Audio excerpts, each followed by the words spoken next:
What's up, folks? We're trying out some new technology, so it might look a little goofy. All right, so here with Susie again, and we're going to try to do more formats like this. I think this might work a little bit better, and then address a lot of questions that we get and some issues that we see all the time. So one of the things that we've been talking about recently is, Susie runs True Weight Loss Solutions, and it's a long-term weight loss solution program, basically. And on the front end of it, though, you have a very restrictive diet and regimen. In the same way that when we do the Best Shape of Life Challenge, it's restrictive and pretty tough because it's quite a bit of a change. So people oftentimes ask us, well, why would I do something that's so dramatic and so drastic, and what happens after that quick weight loss over that first, 4, 6, 8 weeks?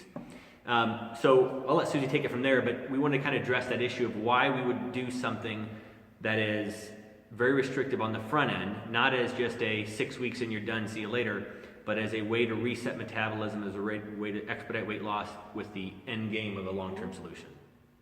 So kind of going back to the, if something so quick is going to ruin my metabolism or not, and it's more so specifically about how do we go through the transitions, and what is, like he said, what does that front end look like, and why is it so restricted, but then how do we transition into a more normal life without, so to speak, screwing up our metabolism. And the main part of why Best Shape Challenge is so restricted and why true weight loss is so restricted is we have to get good, deep physiology change and metabolism change for a long enough period of time in order to get some consistency. We have to kind of train our body to do what we want it to do. And that can't happen in a very short time frame. We can't do a 2-week cleanse and think, yeah, that's great, maybe it flushes our system, but it doesn't necessarily get more permanent changes that we need. So that's why the transitions are really important, or just balancing long term. So we can't necessarily go back to exactly how we used to eat or used to live our life, or maybe just stop working out. Those things are going to change our metabolism again. So all of those impact our metabolism. Workouts, activity level, the type of intensity that we do, and then along with that, food is a huge portion of it.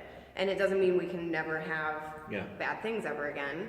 It's just that we have to have a balance. Yeah, and I think the reason why too, in either one of the programs you would do, you'd be cutting out refined sugars, obviously processed foods, and for us it's grains, dairy, and legumes, our big three, right? So, and I'm sure it is for you too. When we remove those three, we see dramatic change, not just in weight loss, but in sometimes allergy reactions, sometimes in sleep apnea, joint pain from inflammation, lots of different things. So our goal is to remove a lot of the most problematic food groups, and then if you're, I have somebody the last time that just did the challenge, just finished up, they said they can't live without cheese. Well, they cut it out for 6 weeks, and then we find a way to maybe implement that in long term. It's not saying you have to remove everything forever. It's let's reset the body, because a lot of people's body, especially if we're overweight or chronically overweight, it's designed, it's so used to just burning glucose, it's so used to just taking carbohydrates and burning them for fuel, that we need to go through a transition phase where your body is training to burn fat. And Susie did a good talk on this probably 6 months ago, I think, on video, about how to teach your body to burn fat. So once you hit that reset button, then you have a little bit more room to play with,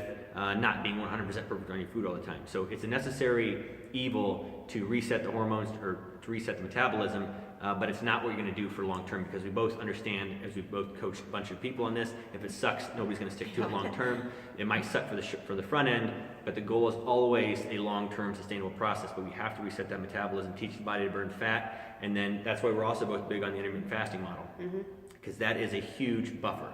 Even if you go back, even if you fall off the wagon and have a bad meal after the fact that you have had no fuel in your system effectively, and your body's using fat for fuel, it breaks down to ketones in the liver, and those ketones are used for brain fuel. And so when your blood sugar does spike, you're so receptive to that insulin that it doesn't spike your blood sugar the way that it would have before, right? So it's a complete reset coupled with the intermittent fasting model. It's very potent. But also I think the part for the member or the client that you're working with is understanding that there is no quick fix. And if you've yo-yo dieted, a lot of times people just go in saying, I'm just going to do this for 6 weeks, and then I'll go back. I'll lose that 20 pounds in 6 weeks, and then I'm going to go back. So it's also on the other end of the person to say that this is a different mindset. It's values, where our values lie, and just create. And two, understanding why our body does what it does. When we fully understand what affects our metabolism, how do we keep our body in more of a fat burning mode than a glycogenic pathway, like how we do those things and how we can balance them. When we fully understand that, we're more likely to be able to stick to it because we understand what's happening within our body and we understand how something impacts us. Just the same thing where I'll have someone lose, you know, a very significant amount of weight, and then say they all of a sudden break their leg and they're in a cast, and then their activity level changes, and they're on maybe different medications or who knows what. But all kinds of different things are going to affect our metabolism, and we have to adjust and modify each time that something else kind of hits our way.